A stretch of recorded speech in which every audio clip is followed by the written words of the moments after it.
Hello and welcome. I'm Dr. Adam Dorsay, a psychologist in Silicon Valley and the host of SuperPsyched, a podcast dedicated to supercharging your life. Each episode contains fun, high-quality interviews with experts looking at psychology from all angles. SuperPsyched is your tool to get more of what you want in your life and less of what you don't. Saying no is hard. Why? Well, at least in part because our brains are wired to please people and to conform. I mean, how many times have you said yes to a thing when every cell in your body seemed to be screaming no at full volume? If you'd like to become more skilled at saying no, then this episode is for you.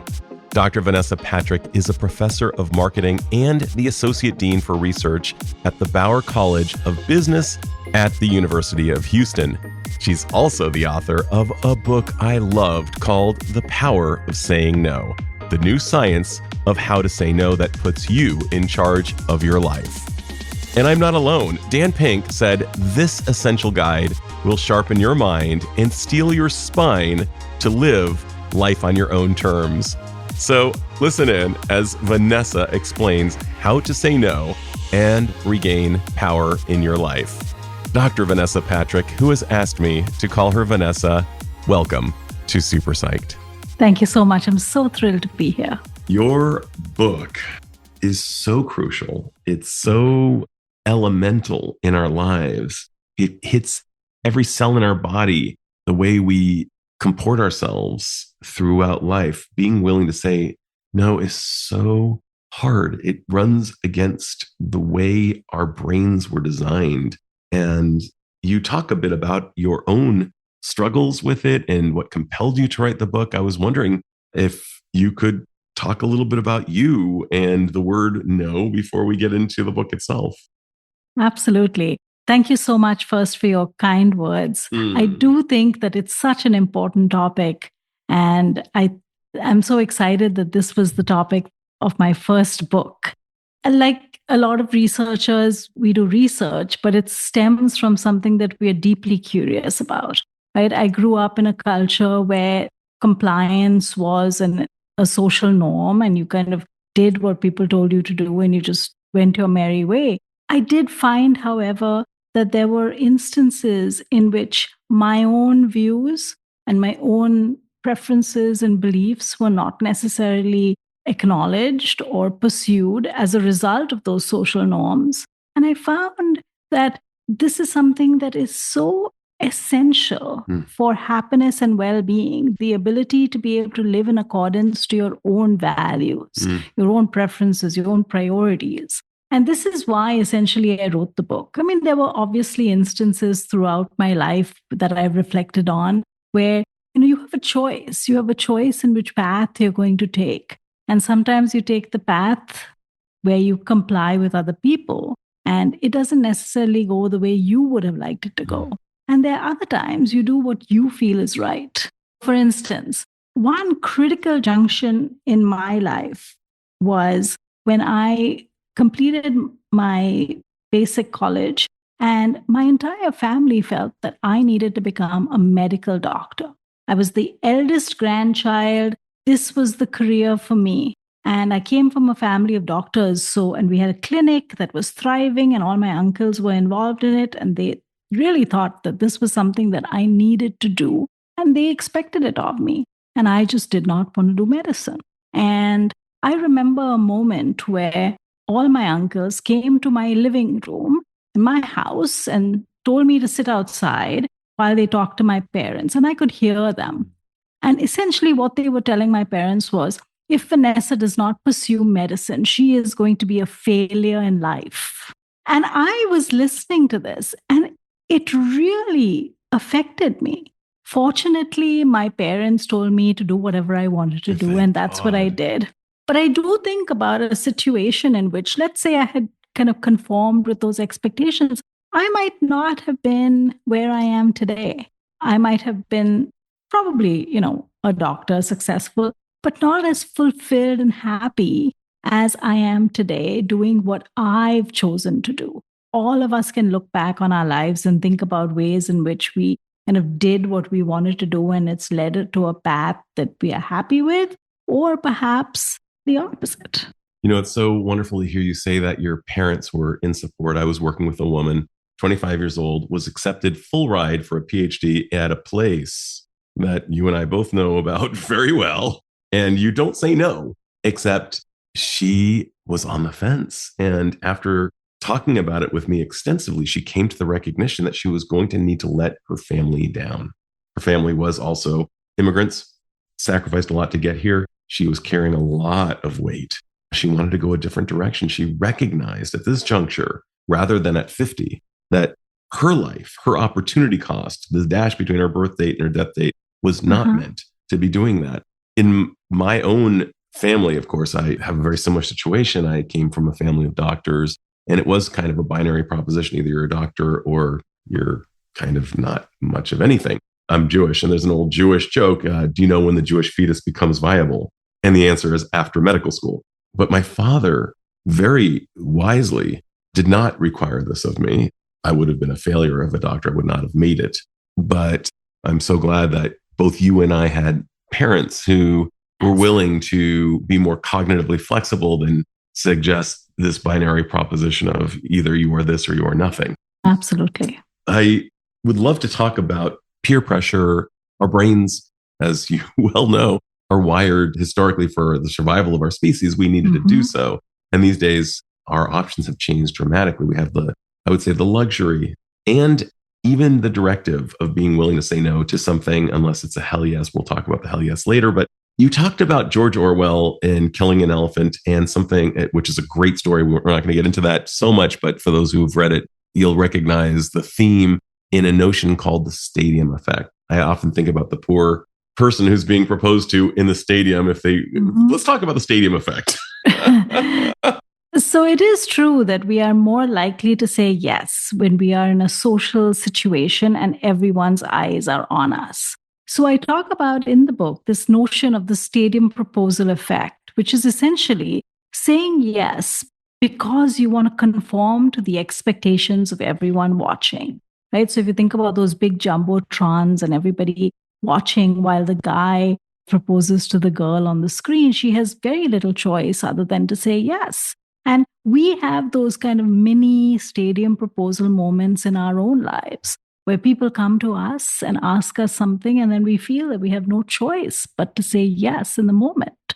So if you think about sitting in a boardroom where everybody is expected to be, at their best, and your boss turns to you and says, "Will you handle the company retreat?" And you have no interest in doing that whatsoever. But in that moment, in that situation, saying no just does not feel like something you can do.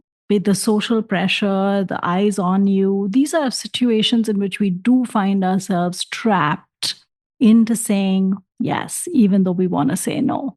Keeping an eye for the stadium proposal moments where we are more likely to be vulnerable and having handy ways in which to navigate those situations is an essential part of being able to say no when it's the right thing to say. And I'm thinking about what often leads people to my office. We've already covered two of them. Freud talks about work and love. Fortunately, you were able to obviate your path of going to the wrong vocation. People come to me complaining about exactly this. I did all the right things. I went to all the right schools and I'm miserable. The other one that they complain about, of course, is love. I knew I shouldn't have married this person, but I was told to S or get off the pot. And so they kind of had a stadium effect just due to the peer pressure of, or the person might have seemed kind of good enough, but there were massive red flags that they were not attending to. So I'm really glad to hear that you've really given this so much thought and you've made it so easy for people to read your book. I mean, your book is highly readable. It's not coming from up on a hill and esoteric. It's immediately digestible and implementable. That said, before we get into a tip or two, I was wondering if we could talk about the physiological, the psychological, the cognitive, the emotional effects of saying yes when we actually want to say no. What are the costs of not doing what your book is all about? So I've spent a lot of time talking to people and surveying people to understand why we say yes when we want to say no. And it boils down to three main reasons. The first one relates very much to your book, which is our need for connection and our desire to maintain good relationships with other people. Because we want to maintain those relationships and because we care so deeply about forging good bonds with other people in society, we do tend to say yes because we are worried that those bonds would be broken. The other thing we do care about is our reputation. I love something I recently read, which is our reputation is the air that precedes us before we enter the room. And I just thought about that, and I think that we care so much about that air that precedes us. And we so often do things because we worry about what would people think about us, what would people say about us. And we often will say yes because we want that air to be that desirable air, the competent person, the warm person, the person who's got everything, capable of doing anything, the superwoman, the super person. And we often kind of fear vulnerability, showing ourselves as maybe incapable of handling certain things. So we often say yes to avoid that reputation. And the third is a really practical thing. We have just not practiced the art of saying no enough. If you don't practice, you're not going to get good at it. We spend our lives, hedging, not being able to say no directly, avoiding people, ghosting them even, rather than addressing the issue and doing it productively and well, which is what my book is all about. So interesting too about the air and our perceptions of other people's perceptions. Teddy Roosevelt once said, people would cease to care about what others thought of them if they recognized how seldom they do. And I think about the spotlight effect, this cognitive bias that we have, that we believe that people are spending a lot of time thinking about us. Yes. And they're really not. There's a study, you may be familiar with it, in the 80s when people did something that was patently uncool. They walked into a room. Barry Manilow? Yes, that's the one. Yes. Oh my God. And believe it or not, you're not going to believe this, but I actually literally bought a Barry Manilow shirt 2 weeks ago. I was one of the people who used to trash him back in the 80s and 90s. And then in the early aughts, at my wife's behest, I started listening to him. And his music is gold. It's incredible. Some people might say it's saccharine or, schmaltzy, but I say it's amazing. And not so long ago, we saw him just before his 80th birthday in Las Vegas. He gave what was clearly one of the greatest concerts I've ever seen. I realize I digress. But what I'm driving at is I've grown to a place of saying there's no such thing as a guilty pleasure as long as you're hurting no one. And Absolutely. The notion of a guilty pleasure comes from everything you're talking about. It's basically saying no to our own lives when we're trying to make others think something about us, lest they think something bad. So I love George Michael. I love Barry Manilow. I love all these patently uncool singers because they're great. And I don't qualify them as guilty pleasures. I own them. Absolutely, as one should. Going back to what you talked about in terms of not acknowledging the importance of honoring our own needs and giving voice to those values in every choice that we make. So one of the things that's really interesting, and I think a lot of people kind of have this aha moment when I say, think about the fact that when someone asks you something, we very often interpret it as this immense, thoughtful, and intentional ask. The reality, however, is that most often people are just asking us because, they just need it to be done. And so what I do is in my class, I do something where I carry this imaginary pile of stinking garbage around my classroom. And I ask people, would you like it? Would you like it? And, people who are slightly quicker are more likely to say, of course not. But I will find somebody at some point who hesitates, at which point I dramatically throw this stinking pile of garbage on their desk. And I basically say, now it's yours. And the whole illustration is to say, at the end of the day, things that we take on that we really should not are like those stinking piles of garbage. For me, my duty is to offload it onto somebody else, and now it's that person's problem. And so I offer people two main ways to think about this. One is think about, am I uniquely suited to solve this problem? Most often, we are asked to do stuff that anyone can do. If we are not uniquely suited to solve this particular problem, to do this particular task, most often it's okay to say no, because all that's going to happen is that person's going to go and give it to someone else, like I illustrated in the stinking garbage thing. I'm going to keep on going around trying to offer it till someone says yes. The second thing that I give people, kind of mental trick, is to think about, what if you found out that you were the 9th person this person asked? Would you still take it on?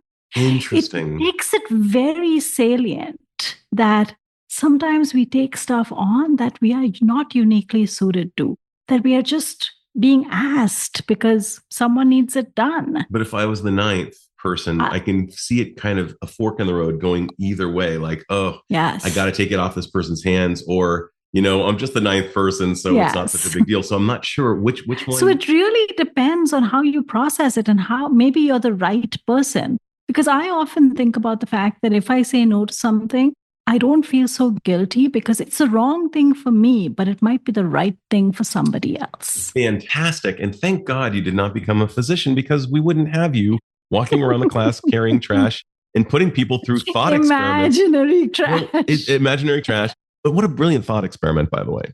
And this is your geek space, as I call it. This is exactly where you belong. And it is so true that to embed these ideas in people's minds, which I really care about doing, you have to have these mental tricks, these thought experiments. And that is what I try to do in the book. Give people those kind of ways to think about stuff that allow them to adopt a new mindset, to view things in a different light. Just brilliant. I'm vibing so deeply with your message and all that you've decided to invest your heartbeats in writing this book around. This is a big opportunity cost. You said yes to this. I'm guessing that by saying yes to this, you had to say no to a lot of other things, which is the basic premise of sacrifice and decision, as you talk about the etymology of decide, is, to cut off other options. And the fact is, if we do say yes to the listeners, when you read the book, you'll understand. But when you're asked to bake a lasagna and you don't want to, even though you're really good at baking this lasagna, it means that you're going to be saying no to something else. So when you don't pay yourself first with the 30 minutes or whatever it is that you need in life to make sure that you're taking care of yourself, everyone suffers, including the people around you, because there's less of you actually that is available for others, even though you think, wow, I'm just giving everything to other people. And your book is full of quotes from various brilliant sources, whether it's George Washington or Ralph Waldo Emerson, who said that the meaningful life is being useful. And so we have these conflicting impulses. But let's get into how to say no. You talk about there are good ways to say no, and there are really less effective ones. Let's talk about it. The central idea in my book is this idea about empowered refusal. And empowered refusal is a way of saying no that implicates the identity, which essentially in simple terms means that we say no based on who we are, what we believe, what our values are, what our priorities are. And that is not how we have been taught to say no. We have most often learned to say no by coming up with excuses or thinking about ways to get out of things. And those are often external to us, as opposed to looking inwards. So in the book, I lay out what I call the Art of Empowered Refusal, which are the 3 competencies that you need to develop in order to become better at this specific way of saying no. And the first one involves investing in self-awareness, understanding you, what you stand for, what you are good at, how you would like to show up in the world. And that just gives you a lens by which you can choose what are the good for me activities and what are the not good for me activities. This book is not about saying no to everything. It is saying no to the things that don't matter so that you can say yes to the things that do. it seems like it should be something that everybody knows, and yet it runs so counter. I often think about what we learn in driver's education, that when we are skidding out on the ice, we're meant to turn toward the skid, which feels very unnatural, except for the fact that it's the only way to go if you want to be safe. And you're basically saying, do this thing, which may feel rather unnatural initially. And one of the quotes that you have was that all change is hard at first, messy in the middle, and gorgeous at the end. And learning these skills is not going to happen overnight. It's not like you read Dr. Patrick's book and suddenly you become a master. No, it requires actually putting it to use, which is so hard to do. Can you tell me about some of the pop-ups that may have occurred in your head as you were exercising your linguistic skills and saying no? Even though this is just a small two-letter word, it just tends to be very conflict-ridden and stressful. And so, we do have these voices in our head that tell us how we should be and what we need to be. But what I've shown in the book and how I've managed this is to kind of really focus on how can I use my talent and my skills and my energy in a way that has the greatest impact and creates a meaningful difference in the world. And for that, you need to develop a lens by which you can see these things. And so one of the things that really works in the book that I think a lot of people resonate with is what I call the decipher the ask framework. This ability to be able to spot a request, an ask, an invitation, and to immediately be able to categorize it as something that is a good for me activity versus a not good for me activity, and balance that out with how much good can you do with this? If you said yes, would you be conferring some sort of unique benefit to the ask? So if you'd like, I can talk about the decipher your ask framework, at least some of the things associated with Vanessa. That. I'd love to hear it. Yeah. So if you think about just a simple 2x2, the cost to me versus the benefit of my saying yes to others. So obviously saying yes might have some cost. And that cost could be in terms of time, it could be in terms of energy. It even could be in terms of how grumpy or unpleasant this whole thing would make you. So sometimes we just get grumpy because we have to do things that we don't want to do, and that's a cost. And then we have to weigh that against the benefit that us saying yes can confer on the other person. So if you think about it, it's a 2x2, high cost, low cost, high benefit, low benefit for the other person. So the first quadrant would be relatively low cost to you, but a huge benefit to the other person. I call these pass the salt asks. Pass the salt asks are essentially these simple things that we can do that would make other people's lives so much better. I call them pass the salt asks because you can imagine sitting at a dining table and the salt shaker is sitting in front of you. And someone says, hey, could you pass the salt? And it's just easy peasy. You just pass it down the table. It's not a big deal for you, but it could make a big difference to that person's meal. So as a professor, I categorize writing recommendation letters, for example, as pass the salt asks. I have the power to make a huge difference in a student's life. I care about that deeply. For me, I know how to write a recommendation letter. I have a format. I have a template. I know how to write it. And so for me, these are pass the salt asks for deserving students. You could think about the opposite kind of ask, which I call bake your famous lasagna asks. And bake your famous lasagna asks are things that are very, very high cost to us. They take a lot of time, energy, emotional labor, etc. And they don't have an impact on the world that's commensurate with that energy, with that time, with that investment. I call these bake your famous lasagna asks because I tell a story about the fact that, you could imagine yourself being invited for a potluck party and everybody is bringing something to contribute. And the hostess tells you to bake your famous lasagna. Now, yes, you bake your famous lasagna. It's really delicious, but it is time consuming. You typically bake it for your own very special dinner parties. Should you be baking a lasagna for a potluck where everybody else is going to be bringing party trays from Costco or packaged snacks. It doesn't make sense. And yet, the number of times we take on these huge, immensely time-consuming, energy-draining tasks that don't make a huge difference in the world. So identifying for ourselves, what are these bake your famous lasagna asks? Can I say no to them? Can I just get out of them? Open up our calendars, give ourselves the space to not do those things. You'll be surprised, Adam, the number of people who have come to me in the last couple of years and said, I said no to a bake your famous lasagna ask that came my way. And I've been saying yes for years. And this year I said no. And the relief that I feel, like this huge burden lifted just because I said no. And nothing even happened. It wasn't a big deal. The person just went on and was okay, fine. And that's the interesting part. And the reason why I feel it's really, really important to say no to bake your famous lasagna ask is because I truly believe that we all need to invest our time, energy, and emotion in what I call hero's journey asks, the spaces where we can actually make a difference, where we can actually use our talent and for the greater good to benefit people. And so it's not about just saying no to everything. It's about being strategic about where your talent lies, what your priorities are, and how you want to show up in the world.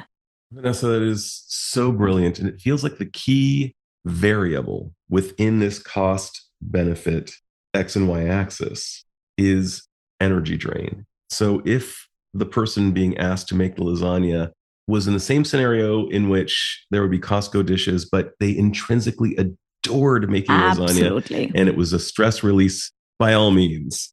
Absolutely. But for those for whom it's an energy drain and a huge cost, what's so interesting about simple is it's very hard to get to simple. It's very easy. You know, the old idea of Mark Twain saying, I'm so sorry that the letter was so long, I didn't have time to make it short.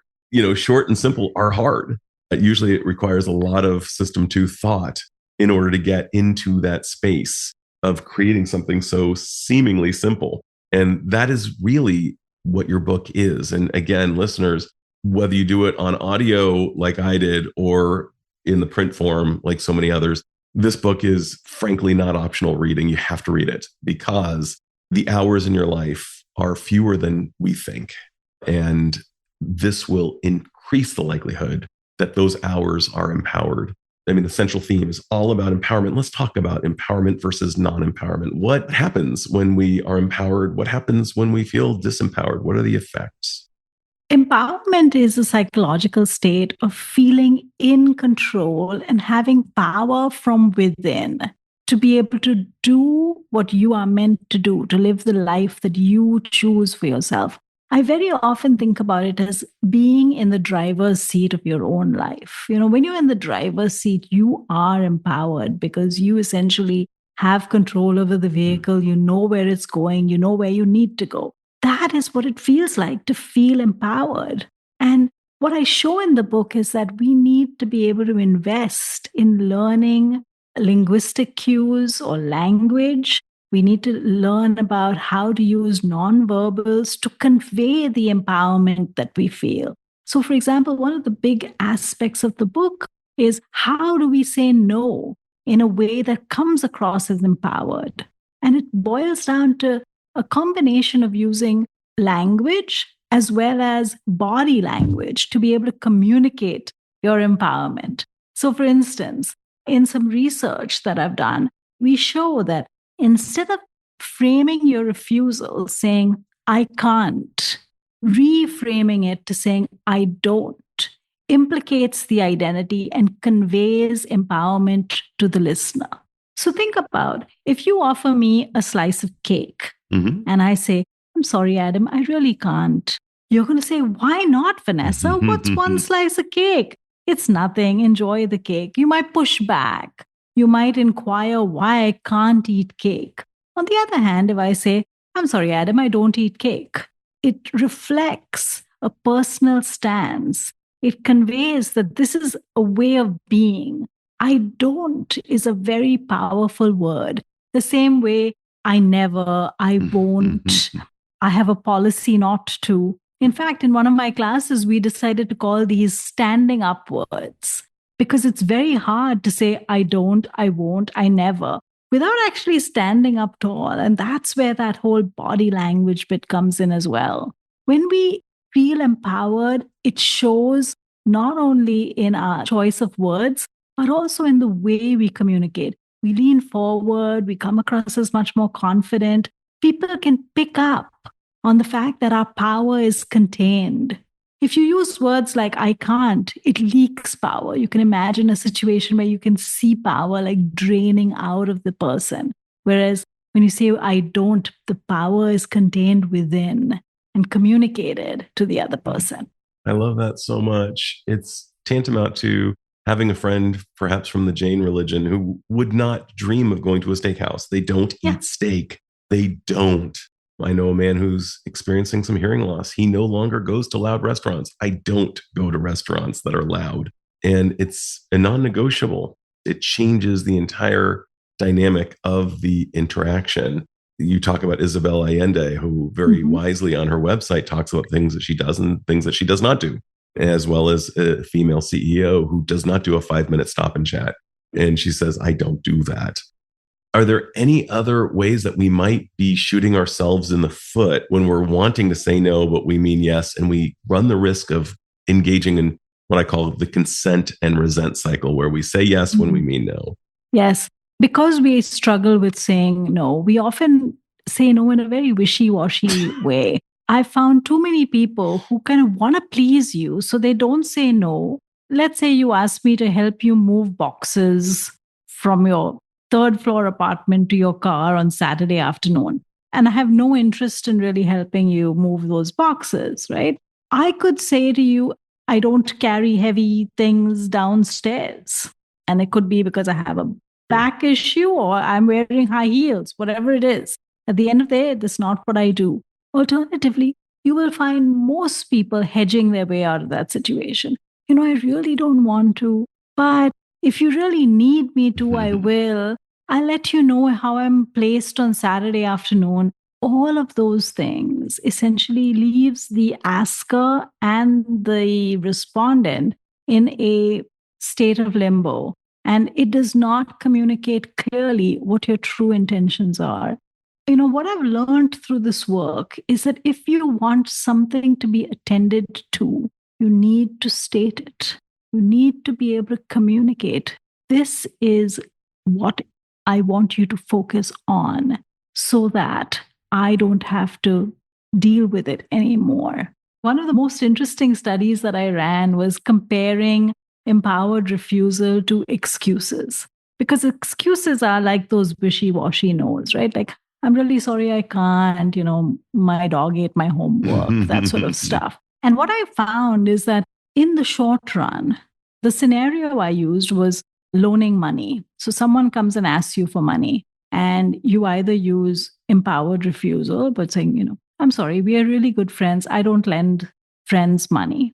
It's a very straightforward thing. My philosophy is, my policy is that I don't lend. Or you could say, I'm really sorry, I have all these bills to pay and I have to give an excuse that's external to yourself. What the research showed is that in the short run, the person just goes away and says, the excuse and the personal policy work the same. But what I was really interested in is what happens 5 years from now? That person needs money again. What I found is that when you invoke a personal policy, you've shut the door on the issue. That person is not going to come back 5 years later because your policy is like, you're my friend. I don't loan money to friends. Yeah. Versus, your bills are probably paid and you probably paid your mortgage and your school fees and everything 5 years later. So, and you've not closed the door. And so people are more likely to ask you again 5 years later or 2 months later. And it's a really interesting thing. And it's really an issue of how we communicated this no response that has both a short-term as well as a long-term impact on what you stand for. That's brilliant.